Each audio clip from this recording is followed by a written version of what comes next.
Yo, what is going on, you squishy Shelgons? Today, we're taking a look at not playing any games with, because that would take way too long, and I don't want any more of a headache than I've already had to go through by playing this deck.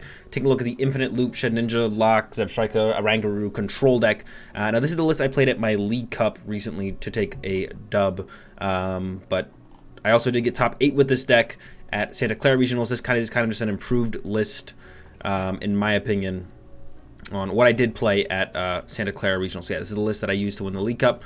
So let's go into the main engine of the deck. You use Shed Ninja plus Zeb Striker plus Arangaroo and Brock's Grit to create endless Shed Ninjas and make it so your opponent can't draw prize cards.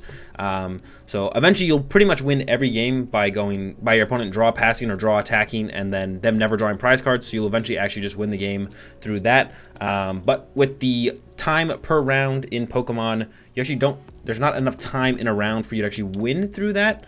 So we need ways to kind of speed up the process or limit our opponent from drawing prizes. So we have the Crushing Hammer, so we can actually eventually run our opponent out of energy and then start attacking them with either Profound Knowledge or the Mew, and then just drawing our prizes that way. We have Chip Ice Axe plus Trumbeak to either get rid of Cynthia's, Judge, Tate, and Liza, any shuffle draw supporters, so they can't shuffle draw quite as many times, or to get rid of Guzmas to kind of limit their ways to draw prizes. We also have the Persian line with the Make 'em Pay, so when they're building up a huge hand to eventually Cynthia away, we can just get in there, make them pay, take away a bunch of cards, and make it so they can't really change Cynthia's as efficiently.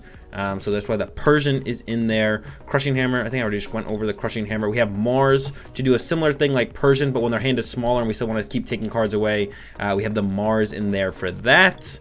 I think that's about it of ways to kind of force our opponent to either do something or just start milling through our opponent's cards. Yeah, the main engine, infinitely loop the Shed Ninjas out with Arangaroo plus Brock's Grit. And then we can limit their energy, limit the cards in their hand, making it so that they will eventually deck out, limiting their win conditions with the Chip Ice Axe. This is mainly in here to take away Guzmas. It's always nice to take away Cynthia's as well. Chip it on top, and then Trumbeak it away. Mainly in there to get rid of Guzmas, but if we hit a Cynthia or a Tate and Liza or a Judge with it while we're going through it in a matchup where we're not looking to be super aggressive about it, it's always nice to get rid of that with the Trumbeak.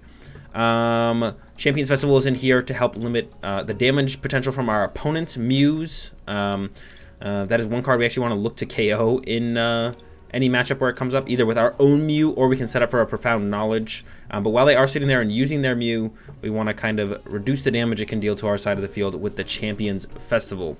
So yeah, that's basically the deck. We're not going to be playing any games with it today because those are I have had too much of a headache already playing this deck at 2 tournaments. I don't want to go through it anymore, and the games are very grueling and long, and you just kind of got to pick it up and start playing with it yourself. So this is the list that I used to win my League Cup.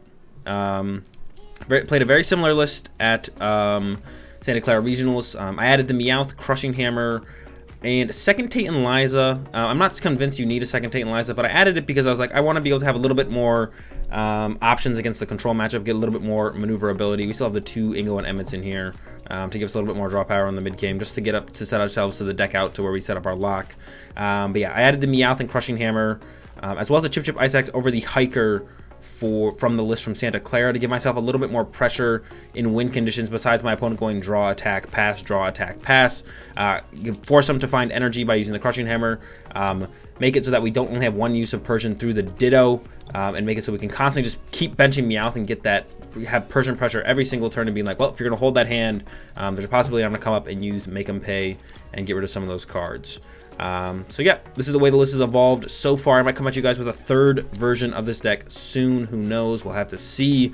Playing around this deck is quite the headache, so I don't know how much more testing I want to put into this.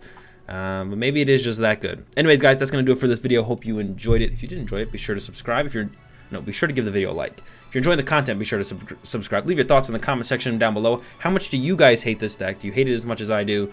Let me know.